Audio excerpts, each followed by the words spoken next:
Hello. ये है F1 में आज रिव्यू करेंगे Monaco Grand pre. Monaco Grand pre really दोस्तों, कोई ऐसी मूवी आपको पता होगी ना जिसका ट्रेलर बहुत बढ़िया था, पोस्टर बहुत अमेजिंग, स्टारकास्ट बहुत अमेजिंग, प्रोडक्शन हाउस, डायरेक्टर, इन सब लोगों के बारे में बहुत पता है, बहुत जाना है, और बाद में हम थिएटर में मूवी देखना चाहते हैं और मूवी एकदम लुल। That was the Monaco Grand Prix. Race में तो वैसे कुछ हुआ नहीं। एक बार ना बस एक झलक मारते सारे रिजल्ट्स पे। पियर गैजली और फर्नांडो अलोन्सो, इन दोनों ने रेस फिनिश ही नहीं की। पियर गैजली ब्रेक्स फेल हो गए एक पॉइंट पे, यूकी सुनोडा के को जाके टकराया शायद। यूकी सुनोडा के पीछे front wing gone, front left tyre I think, और सस्पेंशन गया। लेकिन फॉर्चुनेटली पियर गैजली के पास उतनी पावर थी कि वो बाद में चलाते हुए वो पिट लेन तक आ पाया। लेकिन पिट लेन तक मतलब पिट लेन में आने के बाद ब्रेक्स ही नहीं थे, तो इसलिए बाकी सारे टीम मेंबर्स को रोकना पड़ा गाड़ी को। मेरे ख्याल से फास्ट लेन में ही रुका था वो, मतलब अपने पिट स्पॉट तक, गैरेज स्पॉट तक आ नहीं पाया, क्योंकि ऑब्वियसली वो सस्पेंशन और टायर वगैरह गया था, इसलिए गाड़ी पूरी बैठ गई थी नीचे। तो अल्पीन की pit crew, they were trying to find room where they could lift the car maybe नीचे उसके, वो वो जो जैक रहता है और वो जो प्लेटफॉर्म जो रहता है जहां से बाद में वो गाड़ी को धकेल सकते हैं, तो वो सरकाने की कोशिश कर रहे थे। लेकिन वो सब कुछ होने तक पिट लेन क्लोज्ड रही। अच्छा ड्रामा था थोड़ी देर के लिए एक्चुअली, लेकिन ठीक है, ultimately no use. Fernando Alonso, उसका बैड लक शुरू रहता है यार। मतलब इमोला में आई थिंक फर्नांडो अलोंसो ने कहा था ना कि he is the unluckiest driver. Maybe you would think about it now. Fernando Alonso once again, क्या मेरे ख्याल से फिफ्थ पोजीशन पे चला रहे थे, एंड सडनली एस्टन मार्टिन की गाड़ी ने पावर ही छोड़ दी पूरी। इंजन ब्लो अप हुआ आई थिंक। ये बहुत रेयर सिनारियो है जहां पे अब आजकल इंजन ब्लो अप होने लगता है, लेकिन काफी धुआं भी आ रहा था इंजन के साइड से। And ultimately Fernando Alonso had to park it, लेकिन काफी अच्छी जगह मिली, तो इसलिए ज्यादा कोई कुछ नहीं, मतलब no red flag, no safety car. I think virtual safety car भी नहीं थी, बस एक टर्न्स के सेक्शन पे सिर्फ डबल येलो वेव्ड फ्लैग्स थे। तो कोई कुछ ड्रामा वैसे हुआ नहीं इन दोनों की वजह से। लैप वन बहुत इंटरेस्टिंग थी एक्चुअली। लैप वन के एंडिंग में ही एक वर्चुअल सेफ्टी कार डिक्लेयर की गई थी, क्योंकि Andrea Kimi Antonelli 13th position से बहुत ही, 13th position I think, I don't remember, नहीं नहीं 15th position, of course 15th position से, लेकिन बहुत ही बढ़िया मूव ऑन गैब्रियल बोर्टोलेटो। अभी ये डिबेटेबल टॉपिक है फिर से। मतलब आप अगर उस ओवरटेकिंग मनूवर को देखो तो फिर बहुत ही अच्छा ओवरटेकिंग मनूवर, टनल के जस्ट पहले वाले सेक्शंस, वो जो टर्न्स है वहां पे एक राइट हैंडर खत्म होते होते, before you get on the straight for the tunnel, दूसरे राइट हैंड के पहले ही किमी एंटोनेली ने अचानक से एक्सेलरेट करके, ऑफ कोर्स बहुत सारी गाड़ियां थी, सो बोटोलेटो भी काफी स्लो, काफी धीरे से ही चला रहा था, क्योंकि उसके सामने पूरा ट्रैफिक था। लेकिन टर्न के पहले जो एक गैप थी, जो एक विंडो थी, वहां पे आंद्रिया किमी एंटोनेली ने एक ही lunged down the inside of the turn. अभी होता बस यही है कि एपेक्स से एक्सेलरेट करते वक्त अंद्रिया किमी एंटोनेली मेरे हिसाब से इनफ रूम नहीं छोड़ते गैब्रियल बोटोलेटो के लिए, और गैब्रियल बोटोलेटो के पास उतना स्पेस है नहीं कि वो स्लो डाउन कर पाए टाइम में, गाड़ी को रोक पाए, बाद में टर्न कंप्लीट कर पाए, जिसकी वजह से ही went and crashed into the tyre barriers just before the tunnel. Fortunately Gabi गाड़ी को रिवर्स ले पाया और कंटिन्यू कर पाया, जिसकी वजह से बाद में वो आया पिट लेन में, बाद में फ्रंट विंग चेंज वगैरह वगैरह। लेकिन Gabriel Bortoleto was definitely not happy.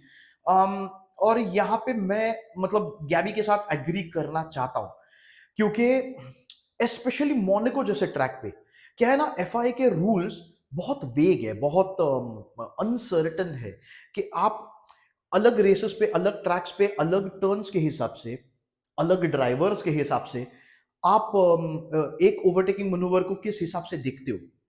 जैसे for example flashback Imola, one of the best overtakes we have seen, Max Verstappen lap 1 turn 1 Oscar Piastri के ऊपर।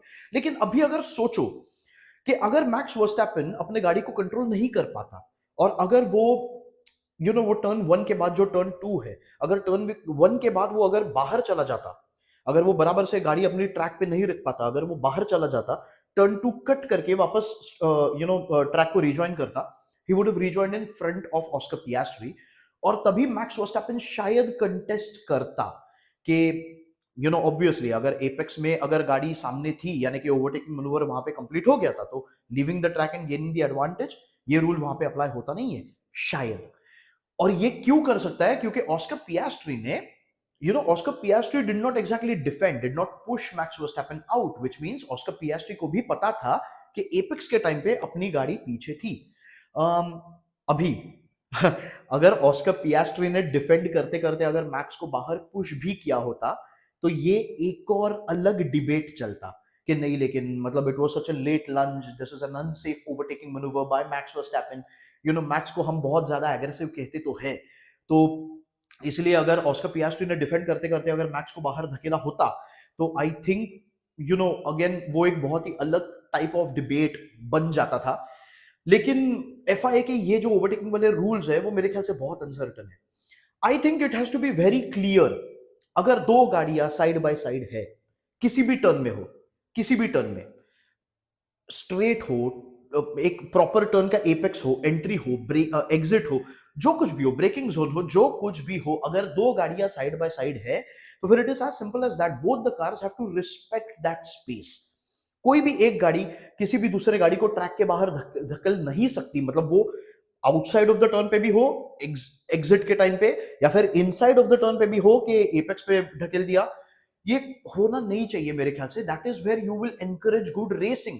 वरना अभी वो टायर के हिसाब से कि अगर फ्रंट टायर अगर विंग मिरर के यहाँ पे है, तो फिर आप race driving line, racing line आप डिमांड कर सकते हो, या फिर you can have that space, जो अभी फिलहाल है नहीं। और मेरे ख्याल से मोनाको ने ये थोड़ा ज्यादा प्रोमिनेंटली दिखाया, एटलीस्ट मुझे तो, क्योंकि आंद्रिया किमी एंटोनेली उतने ही स्पेस में जब ही एक ऐसी ओवरटेकिंग मनूवर जब भी करता है, तभी मेरे ख्याल से एंटोनेली की भी ये जिम्मेदारी है कि अभी एग्जिट के टाइम पे उसने बोटोलेटो को इनफ स्पेस देनी चाहिए। He can't just close the window right there. ये मेरे ख्याल से वहां पे हुआ, लेकिन एफआईए को वो एक इलीगल या फिर अनफेयर ओवरटेक नहीं लगा, या फिर बोटोलेटो ने क्रैश किया टायर बैरियर्स में, लेकिन उसमें उनको एंटोनेली की कोई गलती नहीं दिखी। No penalty was announced for Andrea Kimi Antonelli. That overtake was deemed okay. लेकिन आंद्रिया किमी एंटोनेली मतलब ये ओवरटेकिंग आंद्रिया किमी एंटोनेली ने किया, तो फिर उसी के सब्जेक्ट से आगे बढ़ते हैं। किमी एंटोनेली 18th, 3 बार लैप हुआ है बंदा, okay, 3 bar. Andrea Kimi Antonelli becomes the first racer in F1। Okay, अभी आंद्रिया किमी एंटोनेली के नाम पे एक रिकॉर्ड है, the youngest driver to get a pole position, the youngest driver to get the fastest lap। एक और record, Andrea Kimi Antonelli the first racer to get lapped 3 times। Okay, पहला racer जिसे 3 बार lap किया गया after निकिटा मैजेपिन। ये मैजेपिन से ये record लेना जरूरी नहीं था, और अभी कंपैरिजन मैजेपिन के साथ होने वाली है। ओके, इतना बुरा ड्राइवर की भी एंटोनेली है नहीं ऑब्वियसली, लेकिन फिर भी that is just a fun stat.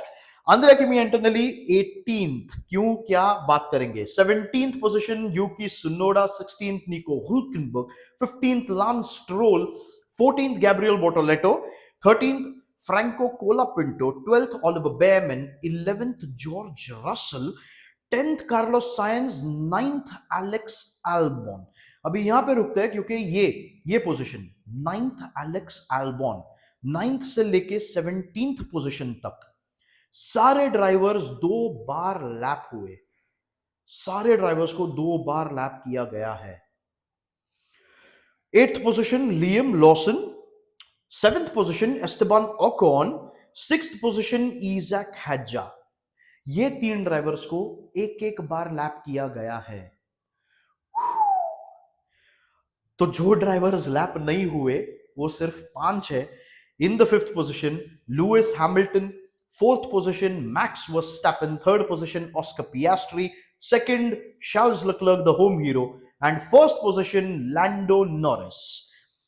So Lando Norris basically अपने पोल पोजीशन से ही कंटिन्यू करते हुए और pole position to race victory, Charles Leclerc second और उसके Piastri third, Max Verstappen fourth and Lewis Hamilton fifth. यहाँ पे तो अभी क्वालिफाइंग के हिसाब से अगर देखने के लिए जाएं तो फिर क्वालिफाइंग से अगर कंपेयर करें तो फिर एक ही पोजीशन चेंज हुई है, एक ही पोजीशन चेंज हुई है इन द सेंस अभी हुआ ये कि क्वालिफाइंग में Q1 में स्पेशली हैमिल्टन ने इम्पीड किया था मैक्स वर्स्टैपन को, तो उसकी वजह से हैमिल्टन को 3 प्लेस ग्रिड पेनल्टी मिली।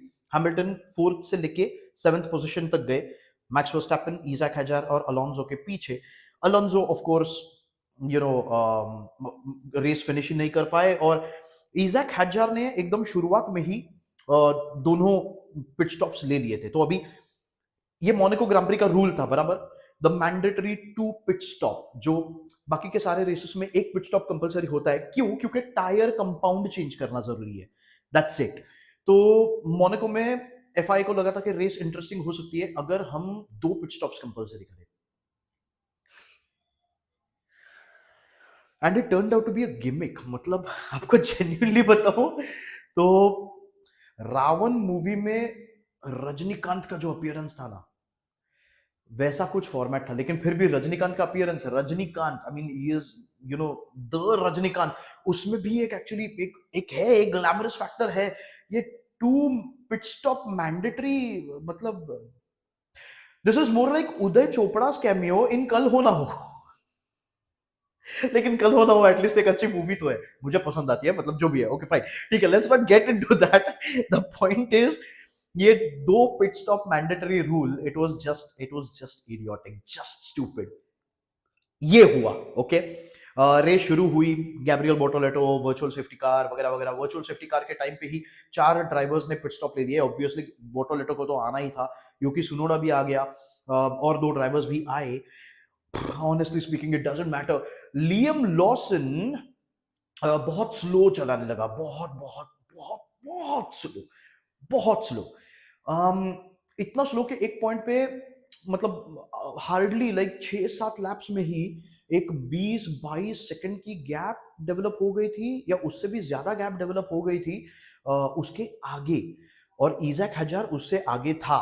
तो एक पॉइंट पे इज़ैक हजार केम इनटू द पिट्स, एक पिट स्टॉप हो गया, बाहर आया, and I think he immediately came into the pits, और दोनों पिट स्टॉप एक ही टाइम पे, एक ही झटके में खत्म कर दिए इज़ैक हजार ने। और उसके बाद हार्ड टायर्स लेके इज़ैक हजार को बस क्रूज करना था, क्योंकि रेस फिनिश करना था। हमने बात की थी ना इसके बारे में कि ऐसा हो सकता है कि शायद रेस शुरू होते ही सारी गाड़ियां या फिर मेजोरिटी ऑफ द गाड़ियां ये शायद पहले ही लैप के बाद या फिर पहले 1-2 लैप्स के बाद ही पिट स्टॉप में आए, मतलब पिट स्टॉप ले ले, एक पिट स्टॉप खत्म, वापस रेस ट्रैक पे, और बचे हुए रेस को as 1 pit stop, like a regular race, इस हिसाब से ट्रीट करे।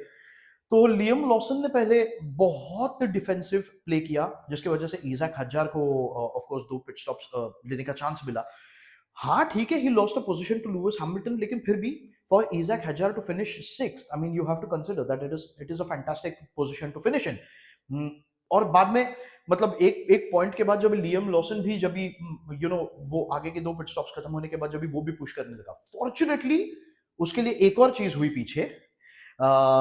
कार्लोस साइंस बहुत डिफेंसिव चलाने लगा, जिसकी वजह से कार्लोस साइंस और सामने एलेक्स एल्बॉन, ये दोनों विलियम्स के गाड़ियों के बीच में ही ऑलमोस्ट 40-42 सेकंड्स की गैप डेवलप हुई, जिसकी वजह से एलेक्स एल्बॉन पिट्स में आया, 1 स्टॉप वापस ट्रैक पे, हार्डली 1 या 2 लैप्स खत्म हुए रहेंगे शायद, जब भी वो फिर से पिट स्टॉप में आया, एक और पिट स्टॉप खत्म, मैंडेटरी 2 पिट स्टॉप डन, वो बाहर आया, वो कार्लोस साइंस के आगे आया। एक पॉइंट पे विलियम्स टीम ने दोनों गाड़ियों को स्वॉप किया, so Alex Albon gave his position to Carlos Sainz. Carlos Sainz Alex Albon के आगे चला गया, और बाद में कार्लोस साइंस पुश करने लगा, और एलेक्स एल्बॉन डिफेंसिवली चला रहा था। एलेक्स एल्बॉन ने इतना डिफेंसिवली चलाया कि कुछ ही लैप्स में फिर से, लाइक 5-6 लैप्स में भी, और Carlos Sainz was again another 20-21 seconds in front of Alex Albon. Carlos Sainz pits में आया, एक पिट स्टॉप, बाद में मेरे ख्याल से ये चलते गया कुछ लैप्स के लिए, it was ridiculous, very honestly it was ridiculous. और यहाँ पे कार्लोस साइंस पहले, बाद में एलेक्स एल्बॉन, ये दोनों ने पीछे जो एक डीआरएस ट्रेन करके रखी थी, मतलब ये जो पोजीशंस है ना, ऑनेस्टली ये बदली ही नहीं है दोस्तों।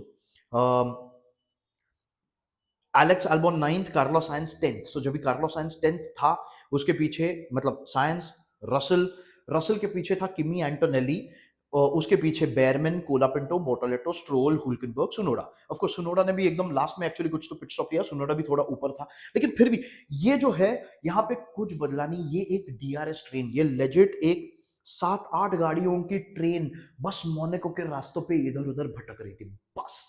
That is all that happened. Alex Albon ने गैप डेवलप की, दोनों पिट स्टॉप खत्म, आया वापस, कार्लोस साइंस अल्बॉन के आगे चला गया। बाद में अल्बॉन वही काम कर रहा था, सबको एकदम स्लोली चला रहा है। कार्लोस साइंस जाके उतनी गैप डेवलप करके दोनों पिट स्टॉप आ गया वापस। यहाँ पे बीच में there turned out to be a rebel, George Russell. George Russell lost his mind, मतलब हट गई थी जॉर्ज रसल की, क्योंकि ये विलियम्स इतना स्लोली चला रहे थे।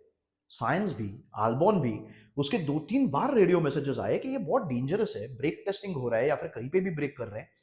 और यहाँ पे एक जोलियन पाल्मर जो कमेंटेटर है और एक रेसर भी रह चुके हैं फॉर्मूला 1 के, उनका एक बहुत इंटरेस्टिंग स्टेटमेंट था कि F1 में बहुत ज्यादा ड्राइविंग ट्रैक पे ये ट्रस्ट पे चलता है। यू नो, जब भी आपको पता है कि आप एक गाड़ी के इतना नजदीक होते हो, मतलब your front wing is literally under the rear wing of the car in front, when you are driving so close, slipstream में हो, डीआरएस में हो, तभी एक जो भरोसा रहता है ना सामने वाले ड्राइवर के ऊपर, ये बहुत इंपॉर्टेंट होता है।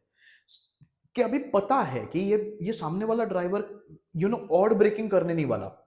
हाँ, ओवरटेकिंग में वो स्वर्विंग वगैरह ये जो रहता है, तो दैट इज स्टिल फाइन, मतलब उसके लिए तो रिएक्ट कर सकते हैं लोग, लेकिन अचानक से ब्रेक नहीं दबाएगा जिसकी वजह से अचानक से एकदम गैप कम नहीं होगी, तो ऐसे हेड ऑन कोलिजन होने के चांसेस कम है, रियर एंड करने के चांसेस कम है।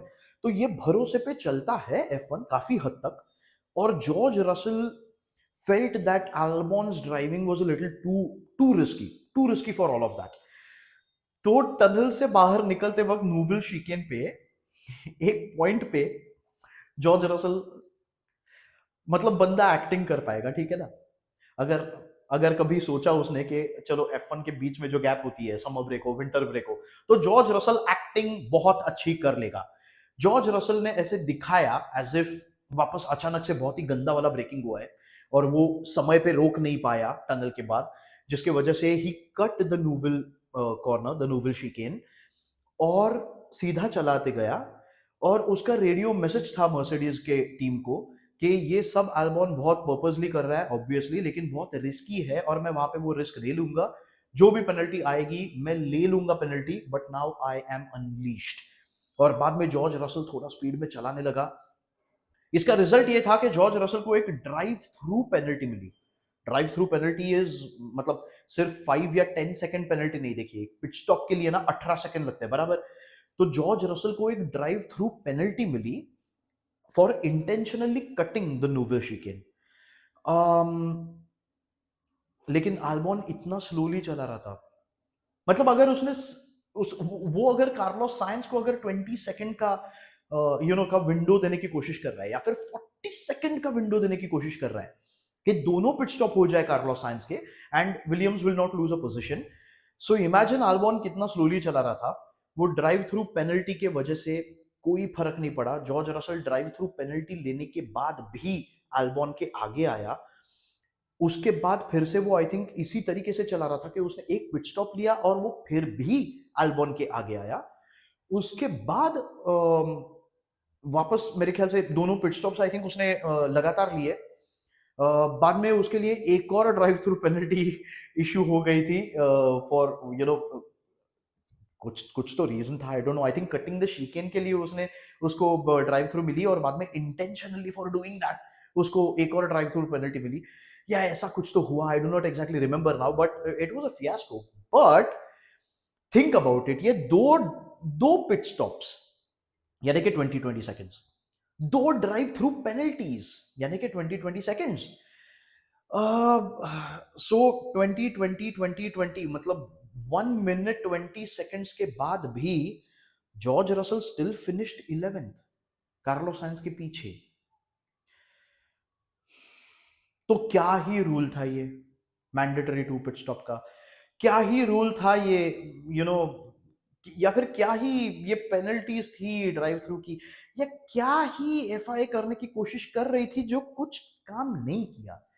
एक पॉइंट पे किमी एंटोनेली ने भी नोवल शिकेन कट किया, एलेक्स अल्बॉन को ओवरटेक किया उसने, और ऐसा लग रहा था कि शायद किमी एंटोनेली भी एक रिबेल निकलेगा अभी, लेकिन 2-3 कॉर्नर्स के बाद ही एंटोनेली ने पोजीशन दे दी। और उसने जो 2 पिट स्टॉप्स जो एकदम लास्ट में लिए, बाय द वे, हाँ ये, सो रसल और Kimi Antonelli, I have absolutely no idea what Mercedes were thinking. एक मीम है, अगर मेरे को मिला तो फिर मैं यहाँ पे डालने की कोशिश करता हूँ, मुझे पता नहीं किसने बनाया वो मीम, लेकिन बॉय ओ बॉय, मतलब बीच में एक बार कैमरा गया टोटो वुल्फ पे, और the way Toto Wolff looked at the camera, Mercedes का क्या प्लानिंग था मर्सिडीज का, और अगर कुछ प्लान था तो फिर वो बिल्कुल प्लान के हिसाब से गया नहीं है। लेकिन बाद में वो अपनी स्ट्रेटेजी ऑब्वियसली बदल भी नहीं पाए, for what ever reasons it was just horrible for Mercedes. एक ऐसा वीकेंड जो मर्सिडीज और जॉर्ज रसल ये दोनों, ये वीकेंड के बारे में ज्यादा ऑब्वियसली सोचेंगे नहीं, डेफिनेटली याद नहीं रखेंगे, till almost lap 70th, if I am not wrong, 70th lap तक दोनों मर्सिडीज के गाड़ियों ने पिट स्टॉप लिया ही नहीं था। I think 70th, if not 70th then maybe 65th, but whatever, 78 laps की रेस है, 78 laps only. When you consider कि अगर 65th लैप तक अगर आपने पिट स्टॉप ही नहीं लिए and you are out of points, so I have absolutely no idea कि मर्सिडीज क्या कर रही थी। मतलब किसी एक गाड़ी के साथ तो एटलीस्ट उन्होंने स्ट्रैटेजी स्प्लिट करनी चाहिए थी, आई थिंक, हाँ, मतलब जहां पे लियम लॉसन पहले बहुत ही स्लो चला रहा है, और इस ट्रैक पे it was just impossible to overtake, I mean again, और बाद में कार्लोस साइंस एकदम स्लोली चला रहा है, एलेक्स आल्बॉन स्लोली चला रहा है, तो ठीक है, मतलब मे बी प्रोग्रेस तो नहीं कर पाओगे, लेकिन दोनों गाड़ियां उन्हीं टायर्स पे 60-65 लैप्स के लिए, 70 लैप्स के लिए बस चक्कर लगा रही है। I have absolutely no idea what Mercedes was thinking. मतलब और शायद मर्सिडीज को भी आइडिया नहीं था कि वो क्या सोच रहे थे, या फिर क्या, मतलब क्या हो रहा है और क्या करना चाहिए। उनके ऑफ कोर्स उनके कंट्रोल में कुछ था नहीं, सामने वाली गाड़ियां अगर वैसे चला रही थी तो, लेकिन हाँ, मतलब मर्सिडीज ज्यादा सोचेगी नहीं, और जेन्युइनली ज्यादा याद भी नहीं रखेंगे इस वीकेंड को। एक बंदा था जो रेस को थोड़ा इंटरेस्टिंग करने की कोशिश कर रहा था, and that was max Verstappen again. Max Verstappen और रेडबुल, एक्चुअली मुझे थोड़ा डाउट आने लगा था कि क्यों रेडबुल ऐसे कर रहा है। दोनों बार ऐसे हुआ कि जब भी ऑस्कर पियास्ट्री पिट्स में आया, Oscar Piastri always came into the pits before Max Verstappen. Oscar Piastri pits में आने के बाद जब भी वो बाहर आया ट्रैक पे, तो मैक्स ऑस्कर के आगे है, और दोनों के बीच में almost 18 and half 19, almost 20 seconds की गैप है। तो अगर रेडबुल एक्चुअली मैक्स वर्स्टैपेन को वहां पे पिट में बुलाती, तो शायद ओवरकट के वजह से मैक्स वर्स्टैपेन उसके पिट स्टॉप के बाद ऑस्कर पियास्ट्री के आगे आता, तो at least Max Verstappen would have come on the podium. लेकिन Red Bull was looking at the long run. Okay, Monaco एक ऐसी ग्रां प्री है जहां पे एक्सीडेंट्स बहुत बहुत कॉमनली हो सकते हैं, safety car, virtual safety car, red flag होने की भी पॉसिबिलिटी होती है। सो आई थिंक पहले पिट स्टॉप के टाइम पे Red Bull just let it go. Red Bull was like, max तू बस चला, हम देखते हैं आगे क्या होता है, कैसे होता है, मे बी वहां पे भी रेड फ्लैग की उम्मीद में। लेकिन second pit stop, Lando Norris, Charles Leclerc, Oscar Piastri, तीनों का सेकंड पिट स्टॉप जब भी खत्म हुआ, तभी it was still almost maybe 25-30 laps still to go till the end of the Grand Prix, और रेडबुल ने मैक्स को सिर्फ बाहर रखा। ऑफ कोर्स, मतलब सी, लैंडो और चार्ल्स के साथ मैक्स वर्स्टैपेन की रेस नहीं थी, अगर टाइमिंग्स के हिसाब से देखने के लिए जाए तो। The race was with Oscar Piastri. Oscar Piastri कुछ 20 या 21 सेकंड पीछे था मैक्स के, धीरे धीरे वो 17 सेकंड्स के अंदर आ गया, तो ऑब्वियसली वो पिट स्टॉप विंडो में से बाहर चला गया वो। मतलब बेसिकली अभी उसको पोजीशन मिलेगी अगर मैक्स अगर पिट स्टॉप लेने के लिए आएगा तो। लेकिन मैक्स बस चलाते गया, बैक मार्कर्स, गैप कम होते जा रही है उसके पीछे। एक पॉइंट पे मैक्स वर्स्टैपेन वाज फर्स्ट, और लैंडो नॉरिस उसके बराबर पीछे डीआरएस रेंज में 0.8, 0.7, 0.8 ऑफ अ सेकंड बिहाइंड, उसके पीछे half a second behind Charles Leclerc. और ये सिचुएशन लैंडो के लिए इतना अनकंफर्टेबल हो गया था कि एक पॉइंट पे लैंडो नॉरिस रेडियो पे पूछने लगा टीम को कि ऑस्कर कितना दूर है, बिकॉज ऑस्कर ने अभी शार्ल्स पे प्रेशर डालना चाहिए, वरना लैंडो को कंसिडरिंग कि मैक्स वर्स्टैपन किस तरीके से डिफेंड कर रहा है और मैक्स को ओवरटेक करना आसान नहीं, नॉर्मल सर्किट्स पे भी आसान नहीं, तो फिर मोनाको पे तो इम्पॉसिबल है। सो मैक्स कितना भी डिफेंसिव चला ले, आप उसे ओवरटेक कर नहीं सकते इस ट्रैक पे। लेकिन मैक्स के डिफेंसिव मनूवर्स को काउंटर करते हुए अगर लैंडो की अगर पोजीशन चली गई हाथ से, अगर चार्ल्स लेक्लर्क ने उस पर एक ओवरटेक मारा कहीं पे, तो जैसे चार्ल्स लेक्लर्क बहुत बार कोशिश कर रहा था, in fact Charles Leclerc is also one of the person who was trying something different on track. Swimming pool section से लरास्कास की ओर बढ़ते हुए, तो वहां पे जो एक एक स्लाइट लेफ्ट हैंडर, मतलब स्लाइट लेफ्ट में मुड़ता है रास्ता, तो वहां पे it was incredible to see Charles Leclerc बहुत ही अलग अलग लाइन लेके बस लैंडो के रियर व्यू में दिखने की कोशिश, कि लैंडो नॉरिस को उस अपने रियर व्यू मिरर में, मैं हूं, एक लाल गाड़ी है, एक चार्ल्स लेक्लर्क है, जो अगर तू थोड़ी भी गलती कर दे तो फिर मैं घुसने के लिए रेडी हूं। ये चार्ल्स लेक्लर्क अलग अलग जगह पे करने की कोशिश कर रहा था, वो ट्राई कर रहा था बैसिनेट एक जो कॉर्नर है, तो फिर वहां पे भी Charles was getting very very close. Max Verstappen की यही स्ट्रैटेजी थी एक्चुअली, कि वो बैकअप करते जाए लैंडो नॉरिस को, ज्यादा चार्ल्स लेक्लर्क के उसके ओवरटेकिंग जोन में वो लेके आए। तो मैक्स वर्स्टैपन वो तो एक्चुअली कर रहा था काफी हद तक, मतलब ये दोनों चीजें है यहाँ पे, मैक्स के टायर्स भी गए होंगे और मैक्स ये करने की कोशिश भी कर रहा था, जो बाद में लैंडो करने लगा चार्ल्स के साथ, कि जितना स्लो चला सके उतना पॉसिबल है, ताकि ऑस्कर पियास्ट्री और थोड़ा नजदीक आए। लैंडो नॉरिस वैसे कर रहा था। 77th लैप तक मैक्स वर्स्टैपन ने किया, hoping for a red flag, क्योंकि अगर रेड फ्लैग आ जाए तो सारी गाड़ियां पिट्स में आती है और उनको एक फ्री पिट स्टॉप मिल जाता है उधर, टायर्स चेंज, पिट स्टॉप वगैरह वगैरह वगैरह। So Max Verstappen was waiting for that red flag, वो रेड फ्लैग आया नहीं, और अल्टीमेटली 77th लैप को मैक्स वर्स्टैपन पिट्स में आ गया। बट दैट वाज अ, या at least it was a good try by Red Bull. I mean अभी ये रूल ही ऐसा लाया है ना एफआई ने, हमने बात की थी इस पे कि ये टू स्टॉप स्ट्रैटेजी की वजह से कुछ होगा ऐसा लग नहीं रहा। कब होता पता है, अगर टू स्टॉप्स में भी अगर तीनों कंपाउंड इस्तेमाल करने हैं, ये अगर रूल होता ना, then you would have seen something fun happening, क्योंकि एक गाड़ी शायद हार्ड पे होती, एक गाड़ी मीडियम टायर्स पे होती, एक गाड़ी सॉफ्ट टायर्स पे होती। अगर हार्ड के पीछे सॉफ्ट्स हैं, तो पॉसिबिलिटी है कि लरास्कास या फिर एंथोनी नो कॉर्नर के यहां से एक अच्छा गेटवे मिल सकता है for the car who is on the सॉफ्ट्स।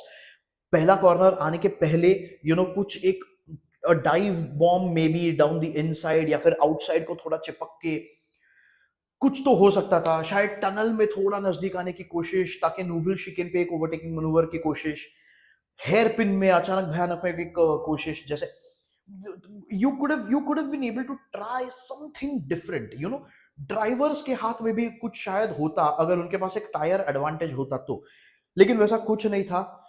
Turns out that two stop strategy was a gimmick. It was like Amir Khan in Dhoom. नहीं, Aamir Khan is a very good actor, I like Aamir Khan. मुझे ये example मिल नहीं रहा है। आप समझ रहे हो ना आप, ये इतनी जैसे द सुपर नहीं, चलो सुपर ओवर भी T20 में अगर ड्रॉ हो जाए तो फिर सुपर ओवर भी बहुत अच्छा ऑप्शन है एक्चुअली। बट या that is what this Monaco grand pre was. एक ऐसी पिक्चर जिसका ट्रेलर, पोस्टर, कास्ट, क्रू, सब कुछ बहुत बढ़िया है। हाँ, वो कास्ट और क्रू में कहीं पे तो लांस स्ट्रोल है, लेकिन फिर भी बहुत ही बढ़िया है। लेकिन ultimately a race that failed to meet expectations, or maybe it is disappointing because it met expectations, it did not break them. So anyway, एक पॉइंट पे ये जस्ट बता देता हूं क्योंकि याद आया, एक पॉइंट पे मतलब सारे ड्राइवर्स इतना स्लो चला रहे थे, इतना slow. Lando Norris is leading the race, clean air है उसके पास। ओलिवर बेयरमैन आता है, अपना पिट स्टॉप लेता है। I think this also happened like दूसरे या तीसरे लैप में ही हुआ ये। ओलिवर बेयरमैन पिट स्टॉप्स लेने के लिए आया, उसने पिट स्टॉप लिए, अपना एक पिट स्टॉप लिया, रेस ट्रैक में बाहर आया और उसके सामने भी क्लियर एयर था। क्लीन एयर अगेन, सो वो पुश कर रहा है. Lando Norris is first with clean air, Oliver Bearman with clean air लेकिन बहुत पीछे. ऑलिवर बेमन ऑलिवर बेमन की लैप ये लैंडो नॉरिस से 5 सेकंड फास्टर थी. अगर लीडर्स ही अगर ऐसे चलाने वाले ये रेस में, तो यहां पे रेस कहां पे हुई? ये रेस से ज्यादा एक चेस का गेम था, एक शतरंज का गेम था, जहां पे सारे प्लेयर्स स्टेलमेट के लिए खेल रहे हैं, चेकमेट के लिए भी नहीं. एफआईए को डेफिनेटली मोनाको के बारे में सोचना चाहिए. वापस देखिए, मैंने पहले भी बोला था कि अगर रेस बोरिंग है या फिर यहाँ पे ओवरटेक्स नहीं हो रहे या फिर ऐसा कुछ, तो उसका ब्लेम ये मोनाको पे नहीं आता, मोनाको सर्किट पे नहीं आता. Okay, it is a beautiful circuit, it is one of the first street circuits and it is beautifully made. So of course narrow है, टाइट है, वगैरह वगैरह, लेकिन ये सारी चीजें बहुत चैलेंजिंग है. अभी ओवरटेक्स नहीं हो पा रहा है फिलहाल, ऑब्वियसली क्योंकि आपकी गाड़ियां बहुत बड़ी है. 2026 के जो रूल्स और रेगुलेशंस है, तो उसकी वजह से गाड़ी की साइज 2026 के जो रूल्स और रेगुलेशंस है, उसकी वजह से गाड़ी की साइज थोड़ी छोटी हो सकती है. तो वो ऑब्वियसली हमें 2026 में ही पता चलेगा. लेकिन टू स्टॉप आपने ट्राई किया, ओके कूल, लेकिन तीनों कंपाउंड्स भी तो ट्राई करो. There is another thing that FIA can try, which is make a very clear distinction between your tire compounds. मतलब फॉर एग्जाम्पल अभी यहाँ पे C6, C5, C4 लाए थे पिरेली ने, right? C6, let C6 be your soft, fine, you know, make it fast. C6 के बाद medium tyre direct C4 या फिर C3 रखो, और बाद में C2 या फिर C1 को हार्ड टायर रखो. Make it a clear distinction on what the pace of the tires is going to be and what is going to be their life. Then आप शायद, मतलब कौन से सेट, कितने सेट्स आप टीम को देने वाले हो, आप शायद इस पे भी थोड़ा बहुत खेल सकते हो, क्योंकि हर एक टीम को एक डेफिनेट नंबर ऑफ सेट्स मिलते हैं, you know, for the entire weekend. 2 sets मिलते हैं हार्ड टायर्स के, आई थिंक 5 मिलते हैं मीडियम के और 7 मिलते हैं सॉफ्ट के, और बाद में 1-2 ये इंटरमीडिएट्स और वेट वेदर टायर्स के होते ही है. सो शायद वो आप कर सकते हो कुछ. कुछ मतलब ये मेरे भी दिमाग में आया, और मैंने कुछ फोटोज भी वैसे देखे, तो मतलब मेरे भी दिमाग में आया था ये, और मैंने कुछ फोटोज भी देखे. टनल वाला जो सेक्शन है, तो टनल खत्म होने के बाद जो नूवल शीकेन आता है, I agree, it is a beautiful corner, I love it. लेकिन you know, being such a tight track और एक क्लीन क्लीन एक high speed full throttle straight जब ये इस ट्रैक पे नहीं मिलती, तो शायद नूवल शिकेन को निकाल दो. Okay, get rid of the Nouvelle chicane. वैसे भी मतलब अगर if you are gonna have Pierre Gasly crashing at Nouvelle corner, if you are gonna have George Russell जो नूवल कॉर्नर को एक स्ट्रेट समझ के, यू नो, एलेक्स एल्बॉन को ओवरटेक करके निकल जाता है, बाद में पेनल्टी लेता है, इट डजंट मैटर. तो नूवल शिकेन रखने के अलावा टनल से सीधा कंटिन्यू करो. Nouvelle chicane gone, let that be a big long straight जो सीधा जाके आपके स्विमिंग पूल सेक्शन के इधर आएगा, और वहां पे स्विमिंग पूल सेक्शन के इधर आपको एक शिकेन मिलता है, which is also very good braking zone. तो यहां पे भी ओवरटेक्स हो सकते हैं. I think this is something that FIA can try. The other suggestion I think that I would give to FIA, अगर यू नो FIA ने अगर मुझे पूछा कि मोनाको पे और क्या करना चाहिए, तो मेरा कहना यह है कि वर्चुअल सेफ्टी कार्स हटा दो. सेफ्टी कार, देखिए वर्चुअल सेफ्टी कार मतलब रेसिंग नहीं मिलती आपको, और सारी गाड़ियां वहीं पे है. इट्स लाइक रेस पॉज, लेकिन लैप्स तो कम होते जा रहे हैं ना, डिस्टेंस गैप्स कम नहीं होती, बढ़ती भी नहीं. टायर्स डिग्रेड नहीं होते. टायर्स ऑफ कोर्स मतलब सारे ड्राइवर्स उसको वार्म करते रहते हैं, इसलिए कोल्ड भी नहीं होते, लेकिन जो भी है, अगर सेफ्टी कार ही आप इंट्रोड्यूस करें, कि वर्चुअल सेफ्टी कार नहीं, सेफ्टी कार लाइए, ओके, ताकि जो भी ये अननेसेसरी गैप्स जो डेवलप हुई होती है, जैसे जो गैप लियम लॉसन ने डेवलप की थी, जो गैप कार्लोस साइंस ने डेवलप की, जो गैप बाद में एलेक्स एल्बोन ने डेवलप की, तो ये सारी गैप्स चली जाती है सेफ्टी कार के पीछे, and then you know it all gets like a reset kind of. Overtake करना डिफिकल्ट है, लेकिन ये जो फोकट में जो ये गैप्स डेवलप करने की वजह से जो टीम्स ने अभी अपने पोजीशन सिक्योर कर ली ना, जैसे वी कार्ब और Williams, you can't blame V CARB and Williams. ये वापस दोष उन पे नहीं जाता. उन्होंने रूल्स देखे और टीम के लिए जो नेसेसरी है वो किया, जिसके वजह से वी कार को बहुत ही अच्छे पॉइंट्स मिले फिलहाल इस रेस में। लियम लॉसन को पॉइंट्स मिले हैं, है ना, तो ये भी मेंशन करना जरूरी है हमें कि Liam Lawson finishing 8 is a good load of points for Liam Lawson and V car. Williams 9th and 10th 3 points मिलते हैं फिर से। 2024 में बहुत ही कम पॉइंट्स थे विलियम के पास, तो अभी उन्होंने ऑलरेडी वो टैली तो क्रॉस कर चुके हैं वो लोग। तो टीम्स तो वही करने वाले जो उन्हें नेसेसरी लगता है, जो उनके लिए बेहतर है। अगर एफआई को अगर सोचना है तो फिर इन सारी चीजों पे मेरे ख्याल से सोचना चाहिए, ताकि मोनाको एक बहुत ही बढ़िया दिखने वाली ग्रां प्री, एक बहुत ही चैलेंजिंग ग्रां प्री, तो उसमें शायद फिर भी थोड़ा स्पोर्ट की उम्मीद हो सकती है, या फिर स्पोर्ट के लिए थोड़ी जगह मिलती है मोनाको ग्रां प्री में। Anyway, that is as much as from Monaco. I think जितना जितना रेसिंग हमें मोनाको में देखने नहीं मिला, वो मेरे ख्याल से हमें अगले वीकेंड देखने मिलेगा, क्योंकि अगले वीकेंड है Spain. And you know what, I already want to make a prediction, Fernando Alonso finally gets points at Spain.